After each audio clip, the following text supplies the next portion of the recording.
to introduce you to our keynote speaker of today. She fled the chilly English weather and came from to share knowledge with us from University of Nottingham. She's Professor Shaaron Ainsworth, and I will read her bio because I always feel like I should read it exactly. I hate to read from paper. Dr. Shaaron Ainsworth is an associate professor in the School of Education at the University of Nottingham. She has a BSc in psychology, an MSc in artificial intelligence, and PhD in learning sciences from 1997. Dr. Ainsworth's work focuses on learning with multiple visual representations, but she has recently expanded this interest to haptic representations, embodied representations, and drone representations. This research has been supported by the British Council, ESRC, EPRC, and NESTA for the UK, the EU Sixth Framework Programme, and the Office of Naval Research and National Science Foundation of the USA. She has published over 100 journals and conference papers. The book chapters on this topic. Her work in this area is very well cited. Her Functions of Multiple Representations paper has been cited over 500 times. And she is one of the few education researchers who has published in Science. This will give you an idea where you should gear your papers. Her current position is Assistant Director of the University of Nottingham's Learning Sciences Research Institute, a joint venture between the Schools of Psychology, Education, and Computer Sciences. She teaches and supervises PhD students for all the three schools. Today, Shaaron will share with us some of her knowledge in a lecture titled Understanding and Transforming Multi-Representational Learning.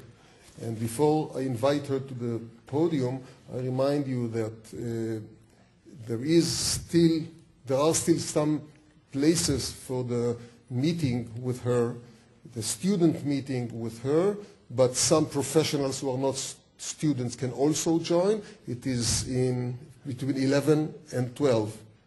It's between 10:45 and 12 in Kanwar, and you are well invited to listen to her sharing her knowledge beyond this lecture. Okay, Shaaron, you're welcome.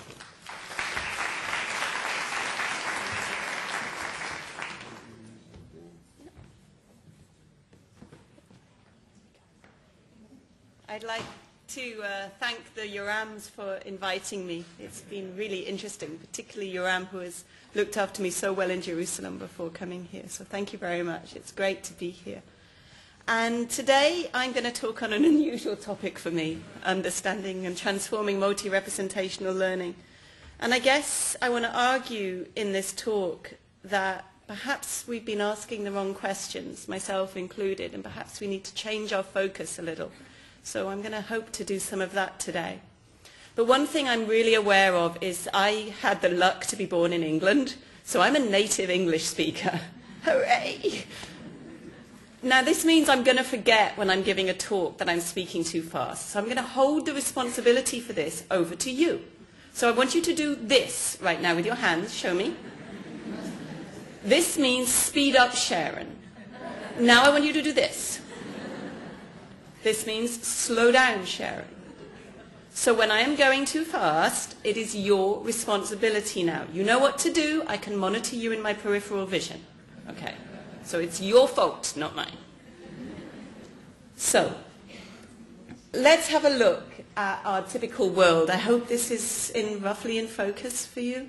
I mean, these kind of things, digital versions, and this is in fact a paper version, are completely commonplace now. This is what our young people are learning with. They're not learning with text. They're learning with this buzzing, blooming confusion of text and video and graphics and animations and speech and talking to each other and drawing and writing and photos. This is the world in which we educate our young these days. It's a multi-representational world. And so the first thing that I'd like you to do is I'd like you to talk to each other. So here is a typical piece of multimedia, about as simple a piece of multimedia as you can get. I've got some text and I've got a picture. And for the next just 2 minutes, talk to the people next to you about why you think this would help you learn. What is it about this pair of representations? You might be thinking about perception, you might be thinking about emotion, you might be thinking about metacognition. What is it about these representations would help you or wouldn't help you learn? Okay, go.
Okay. I really hate to stop you because I suspect you'll gain as much from this as from me talking, but I'll try. So, you could do that for the whole 45 minutes and get more benefit than me standing here. I know that.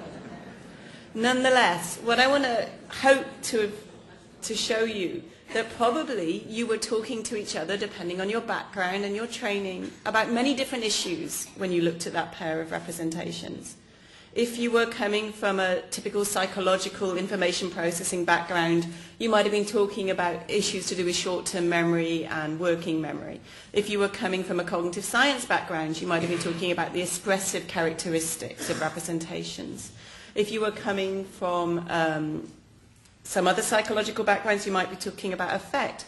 Educational backgrounds, we might be thinking more about motivation, emotion. I hope some of you, I know some of you from conversations I've already had, would have been thinking about the metacognitive aspects of these representations. I'm fascinated by the strategic aspects of combining these representations. There are aesthetics choices that you might have been responding to and saying, that is one ugly heart. Why has she shown such an ugly heart?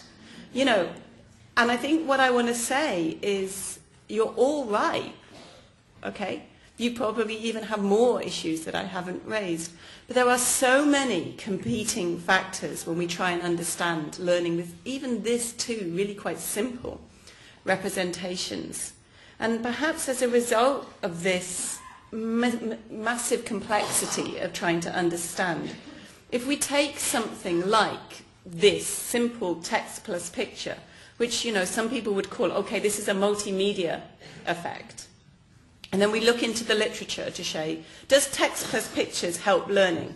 What we actually find in a slide I've stolen from Katerina Scheiter, we get this mixture of results. Yay, text and pictures helps us learn. Ooh, text and pictures are no better than text alone. Boo, text and pictures are worse than text alone. And at the moment, we don't seem to be able to synthesize and predict ahead of time whether we're going to get a green dot, an orange dot, or a red dot.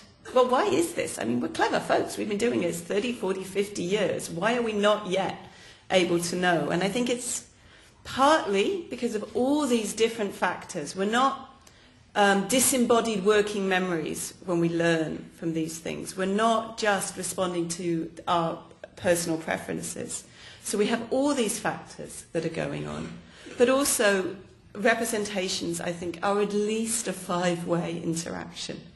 To find the perfect representation, we must know something about the representational properties. We must know something about the task to which the representation is being put. We must know something about the learners, what they already know, whether there are individual differences that are important here. We know, and we're ignoring, that there are massive assessment aspects around representations. And again, context, a representation works within a context. So it's at least a 5-way interaction when we're trying to understand this. So to some extent, but only to some extent, I've kind of given up recently on trying to find the perfect representation and saying perhaps doing that is really to kind of focus on tying our learners' hands behind our backs. We're not really looking at the ways to get the best from multiple representations when we're so seeking the perfect combination. Maybe instead we should be looking not just at design factors, but what we can support learners to do with these representations. So at the moment, my research is really dealing with 3 interlocking themes. There's the design theme, which I can never quite go away from, finding the right choices.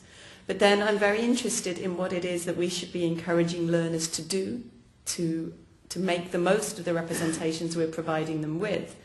And although my own research is not great in this area, I do fundamentally believe that we need to also be exploring the way that teachers should be supporting learners to do this. So I see this very much as this 3-way intersection at the moment. So really, I'm actually today going to focus more in this circle than I am in perhaps my earlier work, which was much more in this circle. And actually, I think I'm transitioning here. So ask me back in 20 years, and I think I'll be mostly in this domain. So that's my preamble. And I'm just going to say that I have some assumptions, and I might as well be explicit about my assumptions so you know what you're disagreeing with. So my assumption is that learning is multi-representational, and it's increasingly multi-representational. We learn much less from direct experience than we used to, and we're now learning through its mediated expression. I also believe that learning should lead to meta and representational competence. So when we're learning, we shouldn't just be learning the domain in some pure Platonic way, but we should be also learning to understand, select, explain, critique, and invent representations. And such learning is an intertwined process, that you're learning with and about the representations simultaneously. And it's really hard for us as experts, I think, to remember how difficult it is for students to do this, because they don't have complete domain or representation knowledge. So I want to take you back just briefly to look at just one of those pictures that was on my second slide. Here we are, something aimed at 11-year-old children in the UK called the human life cycle. And this all makes sense to us, right? We understand what it's trying to say. But now imagine that you don't understand what it's trying to say. So you've got a woman, and she turns into a fertilized egg. And the fertilized egg turns into a baby. It turns into a toddler. It turns into a boy. It then turns into a girl, who turns into a man, who then somehow turns into a baby. It's only the fact that we know how to read this that allows us to see what it's actually saying. And because of this, we just constantly forget how difficult integrating and understanding multiple representations actually is. So just remember, don't come at this with our understanding. Come at this with the understanding of the people who are actually trying to do this. And you end up amazed that they can ever do it at all. So how am I doing? Show me a gesture. Do I need to... Okay, I like that gesture. That's a nice gesture. So let's turn to some empirical studies now. So I'm going to say what we really want to be doing with multiple representations is we want to be supporting learners to make meaning from multiple representations.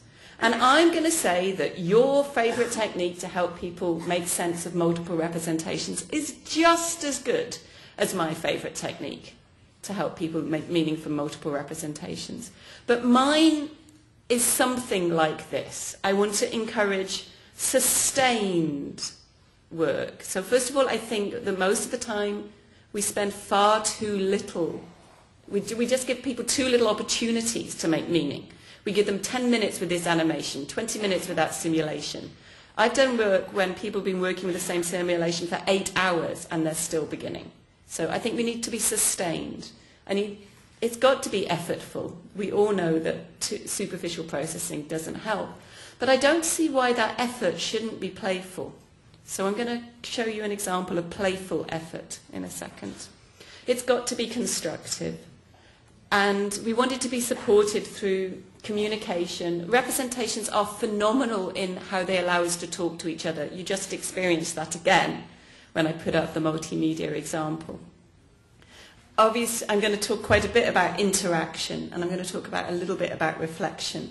So I never managed in my work to get all of these working together at the same time synergistically, but I still believe one day I will. So these are the sorts of things I'm going to be talking about. But each study is actually kind of going to emphasize something slightly different. So the first study and set of issues I'm going to talk about is I'm going to talk about effortful play and interaction with representations as a way of helping learners make meaning from multiple representations. And for those of you who are here yesterday, I guess we're going to be slightly back in Doug's world to start with. So the first thing I'm going to talk about is games as representational systems. So I think games are just external representations in a way. It's the great thing about a representational researcher. We can go anywhere and do anything. It's fantastic. It's like perfect empire building thing for an academic. And what we've been trying to understand in this work with my student Jake Hagwood in particular is to try and understand, well, if you take a representational perspective on games, what is an effective game? And we decided that this was an effective game. It had to have two elements to it, that there was fun in educational games, but it had to be the right sort of fun. So we said that for us, this term of intrinsic integration, which is similar to Doug's conceptual integration, is that we want to deliver the learning material through those parts of the game that are most fun to play.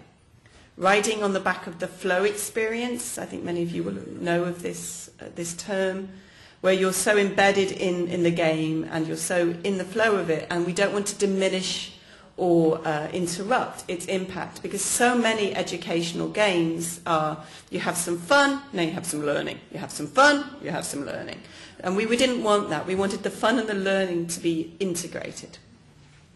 And the second part of our definition is we wanted the representational component, if you like, is we said we wanted to embody the learning material within the structure of the gaming world. So really what we're trying to do is provide a representation of what should be learned, and that you're interacting through it through what game designers call the core mechanics of the game. And this is a whole argument against, many of you will have heard this phrase, chocolate-covered broccoli. Does this ring any bells with some of you? The notion that you've got children and you want to try and get them to eat their greens, so you take your broccoli and you cover it in chocolate. And by covering it in chocolate, you will persuade your 6-year-old to down his broccoli. That's what we were fundamentally arguing against. We're saying we don't want chocolate-covered broccoli. We don't want to sugarcoat learning. So what we did was we developed a game to try and test these predictions, that the best learning happens from games when you combine fun and rules in this way. And this is, I hope you can see, this is a screenshot from our game. It's called Zombie Division. It's aimed at, 8-9-year-old children in the classroom, Jake and I both have backgrounds in interaction design, so to get here, you don't want to know it, but there was pen and paper prototyping and interaction design and lots of times playing games with children in classroom to get here. But this is what we ended up with. So you may not like zombies, but trust me, 9-year-old boys and girls love playing with zombies. So the idea is that you're a hero. You're matrices, you're a Greek hero, and you are wandering around a dungeon fighting zombie skeletons. And these zombie skeletons have numbers on their chests. And you've got some weapons. And if you pick the right weapon, you will defeat the skeleton. So which one have I got here? 6. So I shouldn't pick a 5 to defeat this skeleton. If I pick up my gauntlet and try and beat him with a 5, he will beat me back. And eventually he will kill me and I will have to start the level again. But if I pick up a 3, hurrah, I will divide him into 2 quotients. Ghosts will arise from his body with the divisors on, and hurrah, I can proceed through the level. So I've got a multiplication table in the corner to support this. And as we go through the levels, obviously the numbers start getting bigger, you get more divisors. And also we use other kind of core mechanics. So to stop kids just dividing every even number by 2, we start to give zombies weapons to fight you back. So if you fight them with a 2, it'll fight you back, so you can't do that. If you try to divide everything by 2 smaller number, we get giant skeletons. And if you divide a giant skeleton by 2 smaller number, then it divides into 2 really aggressive skeletons that come and get you. And we also try and support proceduralization. So at the beginning, a skeleton will never come to you.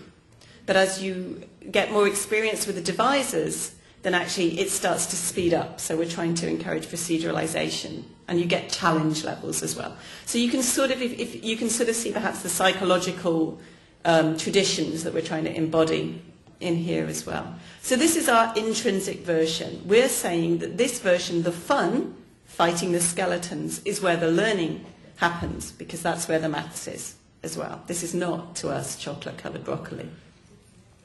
But we did create a version that, to us, is chocolate-covered broccoli. So on the left here now, you see zombie skeletons, but now they've just got symbols on their chests.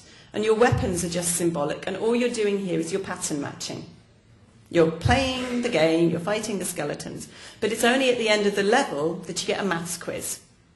Okay, so at the end of the level, you get exactly the same maths that your friends were getting in the other version. You know, I can't read my own slide here. Can 70 be divided by 2, 5, or 6 or something? And you practice the maths, this time in a complete chocolate-covered broccoli way. Fun happens here, learning happens here.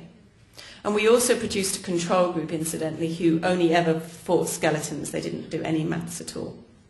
And so what we're trying to do with this, we're trying to see and make predictions about whether this is right, because although I haven't got time to go into it now, you could say, well, maybe by intrinsically integrating all of this information to put the fun and the learning into the flow state, you're going to be inhibiting reflection, and perhaps this won't be a good way to learn. Perhaps the learning in the game will stay locked in the game.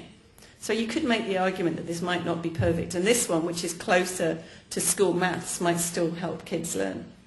So what we did was we took nearly 60 7 and 8-year-olds.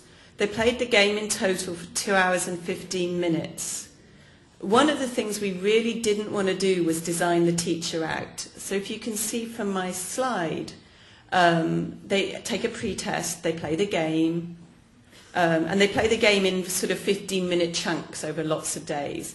And after they've been playing the game for about an hour, all of the children in all of the 3 different conditions have a teacher-led reflection session. So she helps make sense of the learning in the game. And she was brilliant. She was so brilliant that Jake married her. So you know, we have a have good interaction here. So we've got 3 classroom teachers, we've got the same classroom teacher leading 3 classes of kids. And then they go back and they play the game some more. And then at exactly 2 hours, they get the end, they get a post-test. And all the tests are delivered in symbolic form. So there's no skeletons to be seen. So we're stacking the odds against our preferred condition here. And then actually, because we're sort of interested in the preparation for future learning idea, about 4 weeks later we went back and they played the game again just for another 15 minutes, and then they had another test.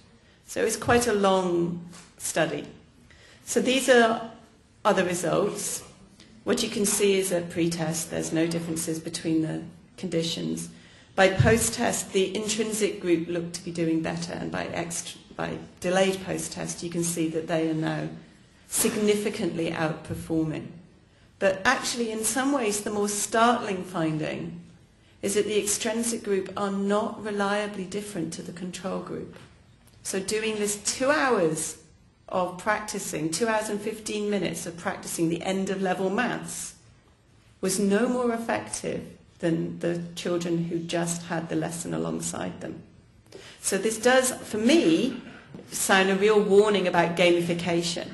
This kind of, let's just put rewards and things into a game-like element. In our study, that was no more effective than not doing it at all. And yes, the extrinsic version was, a lot more effective.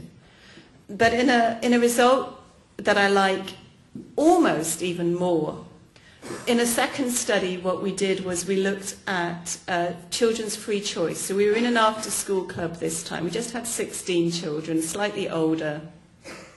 And what we said was, here's Zombie Division. You've got 2 versions of it. You've got the intrinsic version, and you've got the end-of-level test, the extrinsic version. And you can play Zombie Division, or you can just do what normally goes on in the after-school club. All we did was we recorded how long they chose to spend playing it. And what we find is that children spent 61% of the 3 after-school clubs playing the intrinsic version, compared to 8%. And given that we made them play each version just for 5 minutes to get a sense, there's basically no spontaneous use of the extrinsic version whatsoever.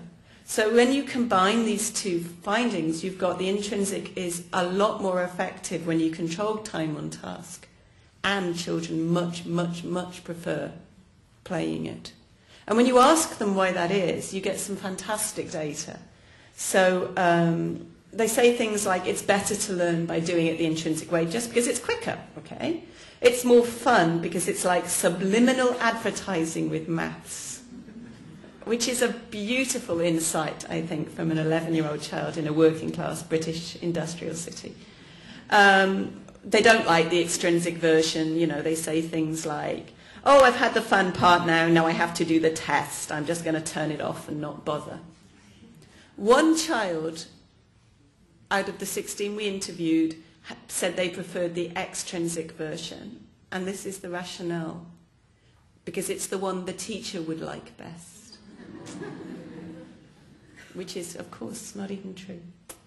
So, the first thing I want to say is let's design our representations to encourage playful, sustained, effortful interaction. The next thing I'm going to say is I'm going to keep on talking about effortful interaction and reflection, and there's still a little bit of playfulness, but perhaps a little bit less than there was before. So, some strategies now, some traditional strategies. So I think for a long time now in this area we've known that verbal strategies can be a very effective way to help people learn complex material. So famously the self-explanation effect by Mickey Chi is a piece of knowledge generated by the student that goes beyond the information that was given. We know that this is a very, very effective strategy. The effect sizes on this are large, and we know that it supports learning from text. We know that it supports learning from pictures. We know that it supports learning from multiple representations. Okay, been there, done that. Let's do something else. So what I'm interested in at the moment is nonverbal strategies. And in particular, I'm going to talk to 2 nonverbal strategies today, gesturing and drawing. And don't get too comfortable, because you're going to be doing some of this. So let's start with gesturing. Gesturing's very in at the moment. We know that gesturing can enhance either the memory or understanding. Obviously, the work of Susan Golden Meadow here is a groundbreaking in this area. Schuing Keita in the Netherlands, De Koning and Tabbers, all of these have done some really interesting work. What we wanted to do was we wanted to try and start to understand a little more about why it is that gestures might be improving learning with a representational focus, because I'm a representational researcher. So we're interested in showing people representations and having them gesture to the representations. And we think that gestures might encourage learning here, because they might just be increasing arousal or interest or motivation. So it might be a quite non-specific effect.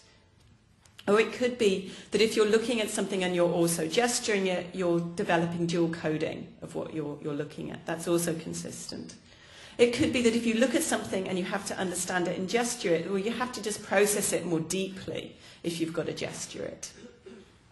Maybe by gesturing something, you're guiding attention to relevant information. And the most controversial, but perhaps most interesting, is related to the embodied cognitive ideas that by gesturing something, you're activating body-based representations. So you're getting at a sort of knowledge that's difficult to get to unless you start enacting and gesturing this knowledge. So the topic that we're doing this research in is this. I'm a diver, so this is fantastic for me. But in fact, so this is the domain. This is work done with the Tübingen group, so with Katharina Scheidt and Peter Gergetz, who you might know have done a lot of work on understanding fish visualization. And what we're doing here is we're helping learners in this particular study just understand fish movements. So this is a serious domain. We know that learners in this area are trying to understand and classify biological locomotion patterns. We want to identify the relevant moving parts used for propulsions. So which part of the body is it? Which fins are you using? And also they should be able to identify the type of movement. Is this an undulation or is this an oscillation? And therefore biologists use this, and there's probably biologists in the room. In fact, I can see one of them looking at me right now who's saying, you're completely simplifying this, Ainsworth, and you're completely right, I am. But, you know, this is a sort of learning that we want them to be doing. So can they recognize that a subcarriagiform is using undulation of the body as a whole, whereas the labriform is using oscillation of the pectoral fins? Although actually we didn't get them to learn the terminology in this study. We're just asking them to describe. And this is the kind of domain. So I think you need to try this. So here we have some stimuli from our experiment. And what I want you all to do now is come back. I want you to enact this learning in your body. Off you go. Stand up if you want to. It's okay.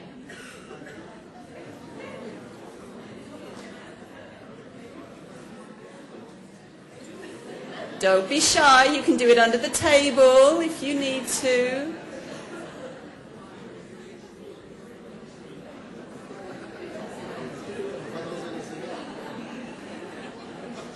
The ray is one of my favorites. It's a gorgeous one. Okay, have you got that one down? Okay, let's try another one. Okay, do this one. Oh, I like that one. I like that one. Come on. Don't be shy. Let's see you go. Very good. So these are just two of our stimuli, and actually they're probably the easiest to gesture. They're certainly, as a speaker, the most amusing to have you gesture. So these are the domains, these are the sorts of materials that we're looking at, although these are the two of the simplest.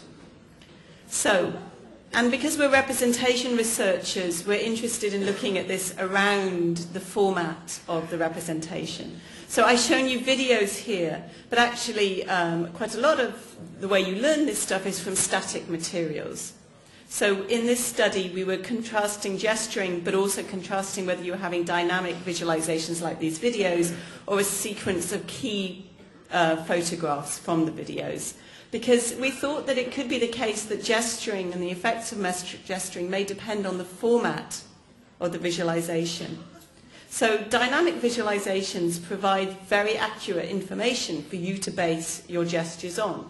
So potentially we're going to improve gesture accuracy, whatever gesture accuracy might be.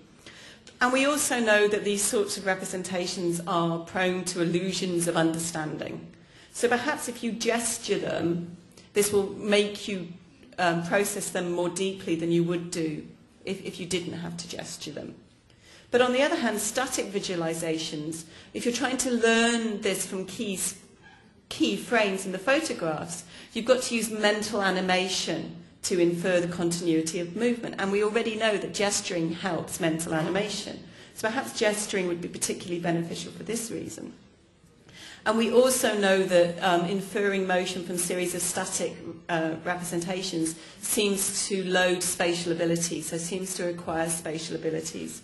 And again, we know that gesturing helps tasks that involve spatial reasoning. So in other words, essentially, we didn't know. We could make an argument for gesturing as being particularly beneficial for dynamics and particularly beneficial for statics. It was win-win. So these are the study that we did. So we took people into the lab. This is a lab study this time. We gave half of them gesture instruction, and it was basically just enact what you're looking at with your body. We didn't tell them what to do or how to do it. And then the other half, we didn't mention gesturing. That's all. We didn't forbid them from gesturing. We just didn't mention it. And then half got videos like you've seen, and half got photographs. And hopefully I've got enough time just to show you somebody doing some of this for real. Good. So I have another study to go yet. So this is my very, very serious German. She's a researcher, so she's given us permission to show this. So she's a kind of pilot study for us. But we didn't know till afterwards she's a trained ballet dancer. And you can see this, we've moved to a different fish.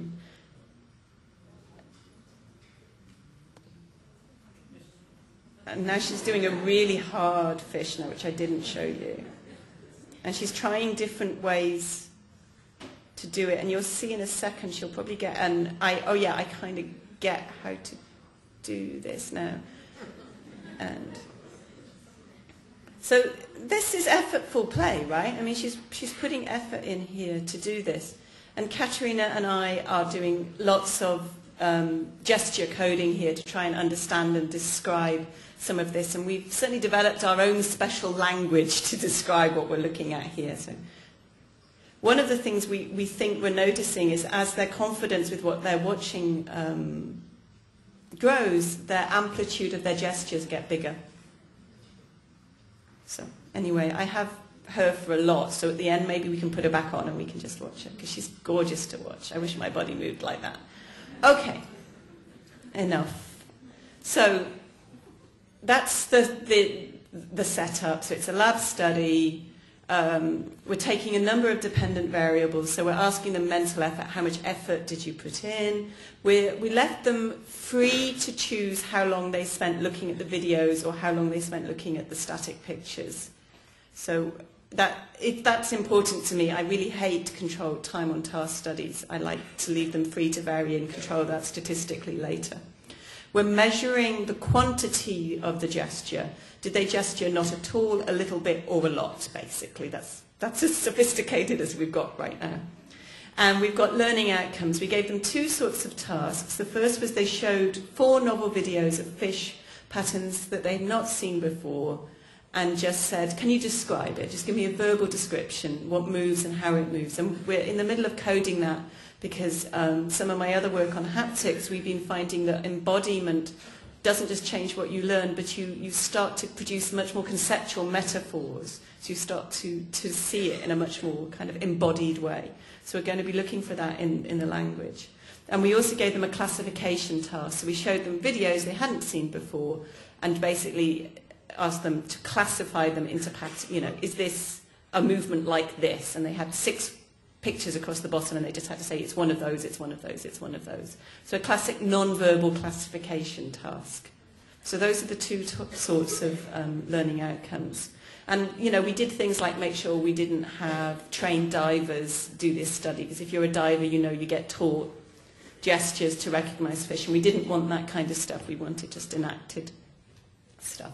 So one of the things we did was we just measured the quantity of gestures that people did. So they saw 12 videos in total, 6 twice, for example, and we gave them this code of no gesturing, a little gesturing, a lot of gesturing. So you can see that if we don't give gesture instruction, the vast majority of people don't gesture at all.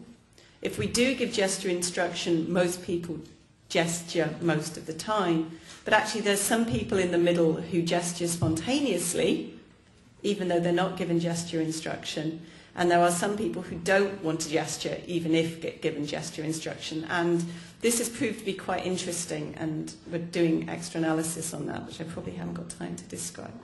So in the description task performance, so just breaking them into gesture instruction, no gesture instruction, what we find is actually producing a verbal description, you're better from the static visualizations, from the sequence of pictures, not from the video, but gesturing isn't making any effect here. For the classification task, this is the non-verbal, just can you recognize and categorize it, then what we're finding here is there's no effect now of static versus dynamic. What there is there's an effect of gesturing. So irrespective of whether you had sequence of photographs or video, you were faster. Perfect. You were faster, you were more effective if you gestured it. And one of the things we found is that spontaneous gesturers, if we classify them by themselves, their effect size is twice as big as instructed gesturers, which is twice as big as non-gesturers. So there's something quite interesting about spontaneous gesturers. They do have higher spatial ability, as measured by the paper folding task, although spatial ability didn't predict how much you learn. So there's something complicated to uncover in there. So at the moment, our tentative conclusion is that the gestured aided visual learning, but not explicit verbal learning. So perhaps some sort of verbal overshadowing effect. So we're going to be digging deep into this data for a while yet. We've got a lot of video coding to do to try and understand if the sorts of gesturing you're doing is influencing how you learn. So the last non-verbal strategy, my current favourite, is drawing. So I'm fascinated by drawing. And I'm fascinated by drawing because once you stumble across it, you see how powerful it is. So drawing requires learners to make explicit their understanding, which helps them overcome gaps in their knowledge or generate new inferences. If you think you've heard that sentence before, you have. I've taken it from the self-explanation literature. So to start with, drawing works to me like self-explanation. But actually, it doesn't stop there, because with a self-explanation, you have a transient verbal representation. But with a drawing, you have something that you can inspect. And on re-inspection of that drawing, then actually you can iterate and bootstrap the process. So we know that actually pictures are particularly good at helping self-explanation, so it can help other effective strategies. And it can form the basis of productive discussion. So for me, drawing is like self-explanation with, bonus. So there are a number of studies out there. We've been interested in drawing in lots of ways, drawing to support observation, drawing as a strategy, drawing to support communication, drawing for assessment. But these studies I'm just going to talk about is drawing as a strategy again. So the typical kind of drawing studies here, people like Janice Gobetz or Peggy Van Meter, we typically ask learners to draw after reading, compared to, say, either reading alone or writing summaries or seeing pictures and texts. And we find that drawing is effective, especially on tests of deeper knowledge, but it isn't always effective. So I'm interested in not finding magic bullets, but making things better. So again, briefly, see if you can try this for yourself. I think we've got 45 seconds or so. So here's a sentence from the domain that I'm testing in. Can you quickly sketch, those of you who've got a pen in front of you, something that illustrates this sentence to yourself? Human life depends on the distribution of oxygen, hormone, and nutrients to cells in all parts of the body.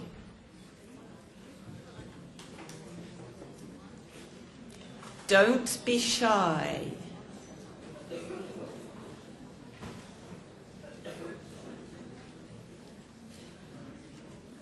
You ask some people to draw and they leave. That's how much they hate being asked to draw.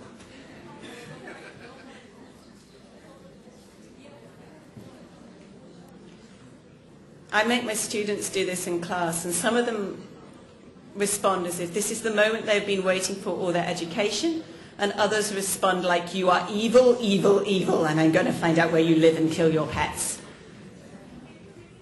Yes, human life depends on the distribution of oxygen, hormone, and nutrients to cells in all parts of the body.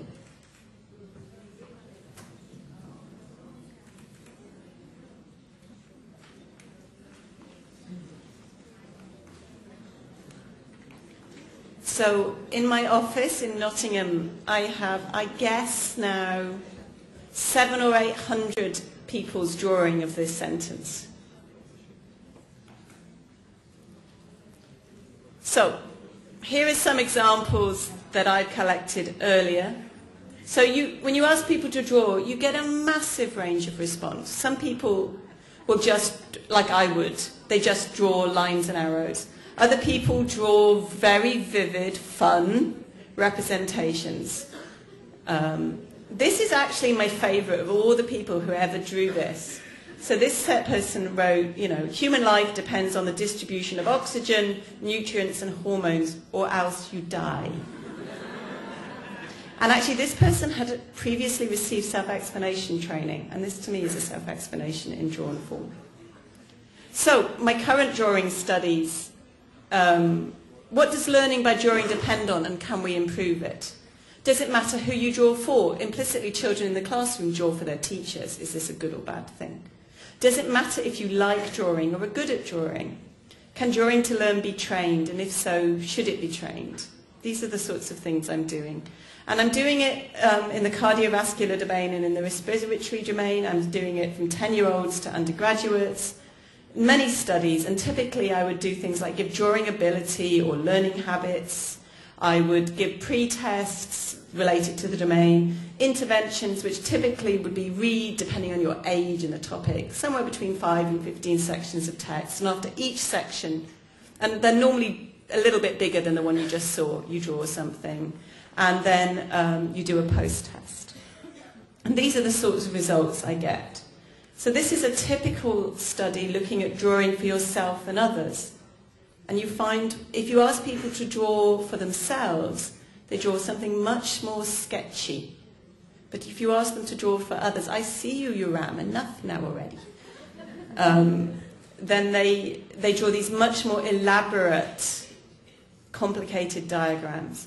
And actually, in this particular study, just like a self-explanation again, the fragmented representation was just as effective at helping you learn as the very detailed, neat representation you drew for others. In terms of drawing training, this particular study, I trained people to create diagrams which were richer in content. I think you will agree there is no interaction here. Being trained to produce drawings which had rich content didn't help you learn any more than if you didn't. And I also gave a measure of drawing ability called the Bender-Gestalt test.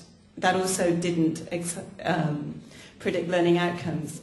But actually, again, what I get for drawings is I get some subtle and interesting results.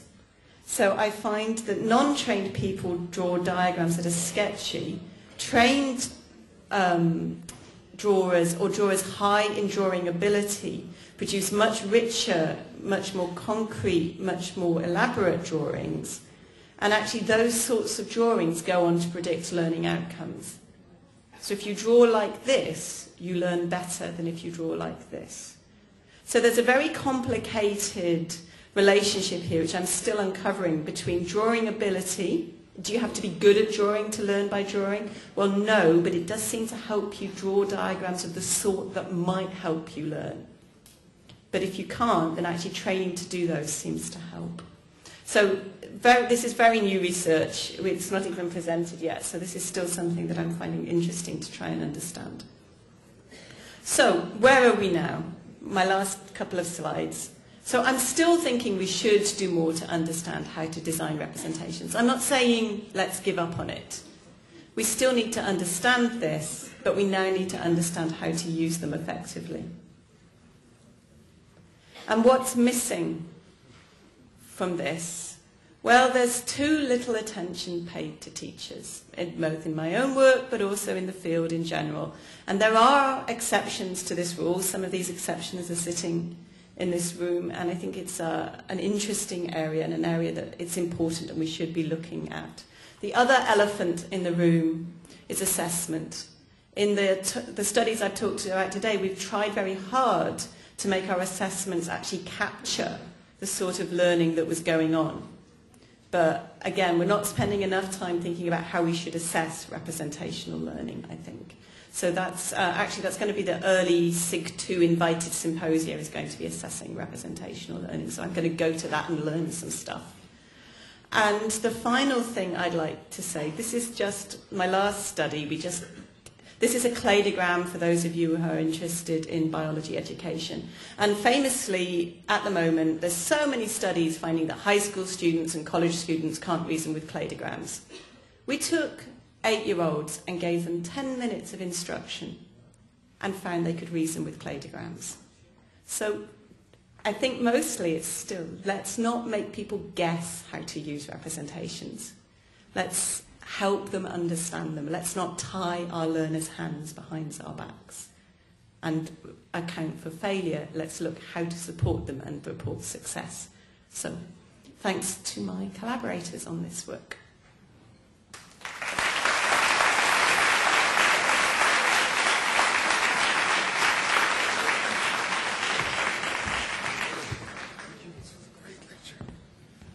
Thanks, Shaaron, very much for a brilliant lecture. I think you will agree it was a real enlightening lecture.